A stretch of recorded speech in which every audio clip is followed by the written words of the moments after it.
Magandang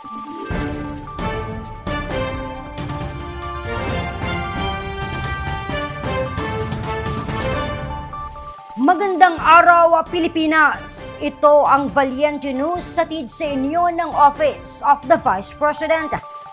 Tig 5 kilong bigas ang iniabot ng OVP Eastern Visayas Satellite Office sa mga apektadong pamilya sa nangyaring sunog sa Barangay 39 sa Tacloban City. Narito si Brian Latasa para sa karagdagang detalye. Naghahanda ng pagkain noon para sa kanyang anak na papasok sana sa paaralan, si Chelsea Fikiza. Nang sumiklab ang sunog sa Barangay 39, Calvary Hill, Tacloban City na tumupok sa maraming kabahayan sa kanilang lugar. Nasa bahay po. Tapos magpapasok na yung mga bata sa paaralan. Biglang may sumigaw po na nasusunog yung poste. Tapos umano sa kapitbahay namin yung apoy. Tapos lahat na nagpanik, wala na.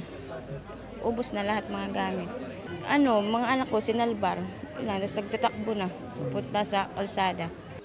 Kuwento ni Chelsea Fee, tinupok ng apoy ang karamihan sa kanilang kagamitan at tanging wallet lamang ang kanyang naisalba. Wallet, tapos yung ID, yun lang. Tapos yung mga bata, yun lang naman ang importante. Trauma, wala na magagawa. Basta yung buhay kami, tapos bahala na yung mga gamit, makikita na naman yan sa susunod na mga araw. Si Chelsea Fee ay kabilang sa mahigit 100 na apektadong pamilya na naabutan ng tulong sa isinagawang relief operations ng OVP Eastern Visayas Satellite Office. 5 kilong bigas ang kanilang natanggap. Malaking pasasalamat na din kasi may gagamitin na kayong pang-araw-araw, pagkain. Maraming salamat din kay Vice President na yung mga naitulong niya, malaking bagay na po. Mula po dito sa Tacloban City, ako po si Brian Latasa, ang lahat para sa Diyos, bayan at pamilyang Pilipino. Valiente News. Mga apektadong residente sa naganap na sunog sa Barangay 39 Calvary Hill sa Tacloban City, may mensahe para kay Vice President Inday Sara Duterte.